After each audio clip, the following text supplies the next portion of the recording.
지난 4월 한국이 세계를 깜짝 놀라게 할 만한 물질을 개발했다는 소식을 전해드렸었는데요. 당시 내용의 핵심은 우리 한국과 다른 나라가 공동 추진했던 연구가 성공적인 결과가 나왔다는 것이었는데요. 해당 연구로 개발된 것은 모든 소나를 그대로 통과시키는 메타물질이었습니다. 이 메타물질이 우리 한국의 잠수함에 적용이 된다면 바닷속의 진정한 스텔스 잠수함을 건조할 수 있는 능력을 한국이 보유한다는 것이었습니다. 이는 쉽게 말해 모든 소리를 그대로 통과시키는 메타물질로 잠수함을 건조하면 적성국의 탐지체계에 발견되지 않는 잠수함이라는 것입니다.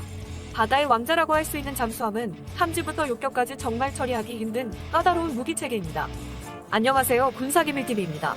알람 설정을 하시면 영상 업로드 시 바로 시청하실 수 있습니다. 시청해주셔서 감사합니다. 스텔스 성능이 없더라도 기동하지 않고 헤면 깊숙이 자리 잡고 있으면 탐지도 어려울 뿐더러 사전에 은밀히 숨어 있다가 적성국 앞바다에서 전투함들이 다니는 길목에 자리 잡고 갑자기 공격하면 대처하기란 불가능에 가깝습니다. 그렇기 때문에 각 나라들은 잠수함 탐지를 위한 여러 탐지 방법들을 개발하고 있습니다. 그중 대표적인 방법이 소나를 이용하는 방법입니다. 이와 더불어 다른 방법의 잠수함 탐지법이 있기는 하지만 환경적인 요인과 추가적인 장비가 필요하기 때문에 제한적으로 사용되고 있으며 가장 보편화된 것은 소나 체계를 사용한 탐지법입니다. 그런데 그런 음향에 대응하는 스텔스 물질 개발로 가뜩이나 찾기 힘든 잠수함이 더욱 찾기가 힘들어졌는데요. 한편 음향에 대한 스텔스 기술을 적용할 수 있는 메타물질 개발로 한국뿐만 아니라 세계 방산업계에는 엄청난 파장을 불러일으켰을 만큼 그 파급력은 대단합니다. 이는 단순한 스텔스 기술이 아니라 침묵의 암살자라고 하는 잠수함을 더욱 은밀한 전략 무기로 만들 수 있는 방법이기 때문입니다.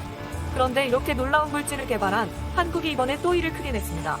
한국은 여러 전투체계에 적용될 수 있는 스텔스 기법들을 개발하면서 공개해 주변국들의 놀라움을 자아내고 있습니다. 한국의 스텔스 역사는 생각보다 긴 역사를 갖고 있습니다. 처음 스텔스라는 단어가 시작된 것은 1990년입니다. 걸프전을 통해 F-117 스텔스 전폭기가 큰 활약을 펼치면서 한국도 스텔스 기술에 대해 본격적으로 뛰어들기 시작했습니다. 1996년 1월 국내에서도 국방부와 공군, 해군, 그리고 국방과학연구소 전문가들이 모여 한국적 상황에 적합한 스텔스 무기체계 연구를 본격화했는데요. 다양한 스텔스 기술 중 항공 분야 기술을 담당한 곳이 바로 국방과학연구소 3체계 개발본부이며 1999년 7월부터 스텔스 형상 설계, 재료 개발 과제를 개시하였습니다. 이와 함께 스텔스 기술의 다른 한 축인 레이더 흡수 재료 RAM의 개발은 1997년부터 본격화되었습니다. 국방과학연구소는 300여 종의 다양한 무기계, 유기계, 금속계 물질을 사용해 다양한 테스트를 수행해오며 수많은 시행착오 끝에 도전 손실, 자성 손실, 분극 손실 기능 모두를 갖춘 나노, 구조심 물질을 개발하는 데 성공하였습니다. 또한 새로운 RAM을 개발하면서 각각의 재료 물질이 어떻게 반응하는지를 모두 데이터베이스로 축적하였고 추가적인 개발과 개량이 가능하도록 기술을 확보한 상태인데요. 이를 통해 국방과학연구소와 KAI의 계획은 KF-X 블로기를 실전 배치한 이후 향후 블로기 이후부터는 개량 사업을 통해 KF-X에 내장형 웨폰 베이를 장착하고 RAM 도료와 기타 절연 재료 등을 적용함으로써 5세대급 스텔스 전투기로 거듭나게 할 계획입니다. 그래서 4.5세대 기본형을 불러 1스텔스형을 블로기로 후칭하는 것입니다. 또 이런 내용을 전해드리면 KF-X가 무슨 5세대 전투기고 무슨 스텔스 전투기냐라고 하시는 분들이 계실 텐데요. 우리 한국의 차세대 전투기 KF-X는 진화형 기체이고 베이스 모델인 블로기령은 세미 스텔스기이며 첨단의 AESA1도와 전자장비를 탑재하기 때문에 4.5세대 전투기라고 하는 것입니다. 한국의 여러 무기체계 중 신개발 물질에 대한 개발 소식을 알려드리면 갑자기 뚝딱하고 나오는 것이라고 생각하시는 분들이 많으신데요. 사실 현실은 그렇지 않습니다. 한국의 스텔스 기술도 마찬가지입니다. ADD 관계자에 따르면 한국형 스텔스 기술이 개발될 당시 중간 과정에서 고통도 않았던 것으로 전했는데요. 국내의 이상한 발명가들이나 작은 기업에서 자신들이 우수한 스텔스 기술을 개발했다며 국방과학연구소의 기술 개발이 필요 없다면서 시비를 걸어온 것부터 시작해 자신들의 스텔스 기술을 확인해달라는 요청이 쇄도했기 때문입니다. 그때마다 국방과학연구는 꼬박꼬박 문제의 RAM 소재를 테스트해봤는데 하나같이 충분한 흡수 성능이 나오지 않거나 성능이 나오면 환경 특성이 엉망인 것이 대부분이었습니다. 즉 실험실 밖에서는 사용될 수 없는 기술들이어서 국과연 전문가들을 허탈하게 만들었을 정도였습니다. 이뿐만 아니라 한국이 스텔 기술을 개발한다고 하면 무슨 한국이 스텔스 기술을 개발하냐고 하시는 분들부터 그래봤자 미국한테는 냅도 안 된다는 말을 하실 텐데요. 그런데 한국은 이미 10수년 전부터 미국과 동급의 성능을 자랑하는 스텔스 기술은 확보한 상태입니다. 이는 2015년 국정감사에서도 드러나 있는데요.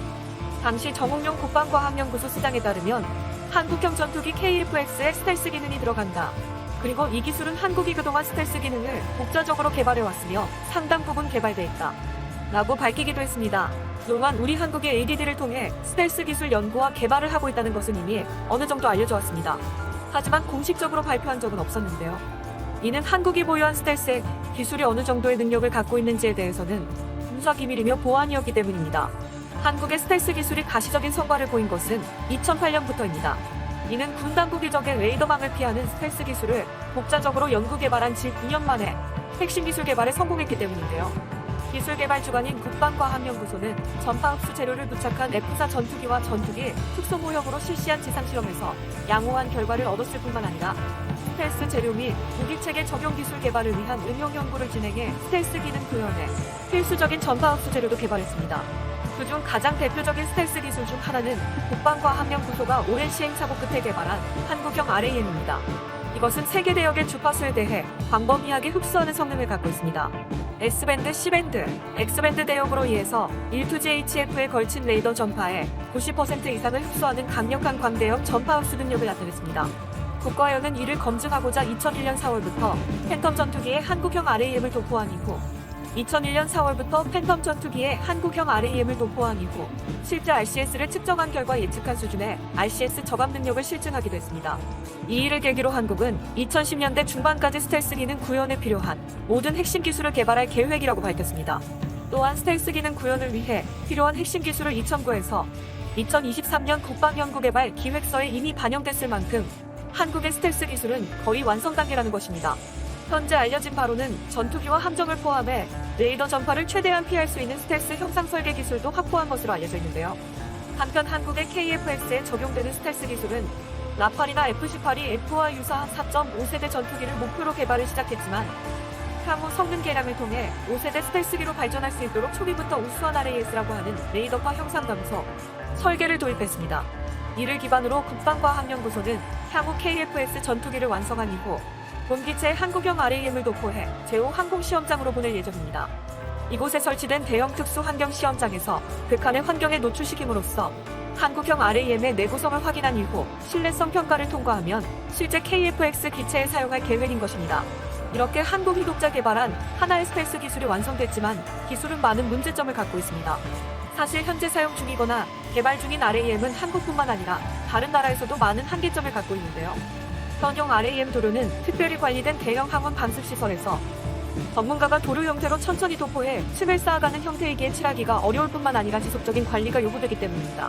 이런 문제가 해결되지 않아 미국 최초의 스텔스기인 F-117은 이 문제를 해결하지 못해서 조기 퇴역까지 했습니다.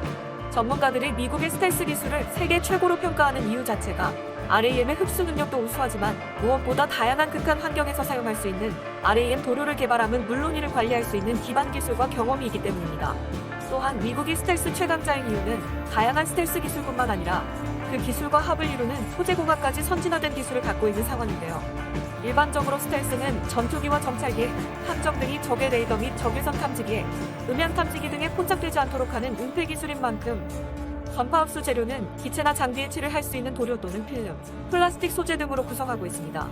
이와 더불어 적의 레이더와 적외선 탐지기, 음향 탐지기 등을 피하기 위해서는 전파를 흡수하는 재료뿐 아니라 레이더 반사면적 소음, 배연가스 등 극복해야 할 요소들이 너무 많기 때문에 스텔스 기술이 접목된 전투기 제작과 함정 건조에는 상당한 시일이 걸리는 것입니다. 즉 이 말은 한국은 이미 스텔스 주요 기술은 확보한 상태지만 다른 기술이 부족했던 것이었습니다. 그런데 이마저도 현재는 우리의 무기에 접목시킬 수 있는 경지에 올라온 상태입니다. 스텔스 기체 설계에 있어서는 미국뿐만 아니라 한국도 상당한 수준에 도달했다는 것이 전문가들의 중론입니다. 한국은 KT-1, KT-100, TOC, FA-50 개발 등을 통해 항공기 설계 기술을 축적해왔고 함정의 스텔스 형상, 재질 등을 적용하면서 관련 분야의 기술도 상당수 확보하였습니다. 공개된 KF-X C107의 형상을 보면 F-22, F-35를 많이 닮아 있는데 설계상의 리스크를 줄이기 위해 두 기체와 비슷한 모양을 한 것이기 때문입니다. 또한 내부 무장창은 연구를 시작한 것도 꽤 오래전이고 이미 C107 형상으로 검토가 진행 중이기 때문에 적용하는 건 시간 문제라고 생각되는데요. 다만 초기 양산 때부터 왜 적용하지 않았을까 하는 이유는 수출을 고려하여 저렴한 사양인 반매립형 무장을 개발해야 할 필요성과 내수와 수출 사양 간의 스텔스 성능 격차를 조회하기 때문입니다.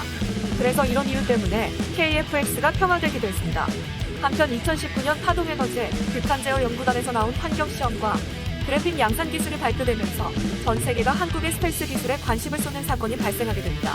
본 영상은 유튜브 채널 군사기밀TV에서 제작하였으며 도움이 되셨다면 좋아요와 구독하기를 눌러주세요. 알람 설정을 하시면 영상 업로드 시 바로 시청하실 수 있습니다. 시청해주셔서 감사합니다. 다음 영상에서 만나요. 지난 4월 한국이 세계를 깜짝 놀라게 할 만한 물질을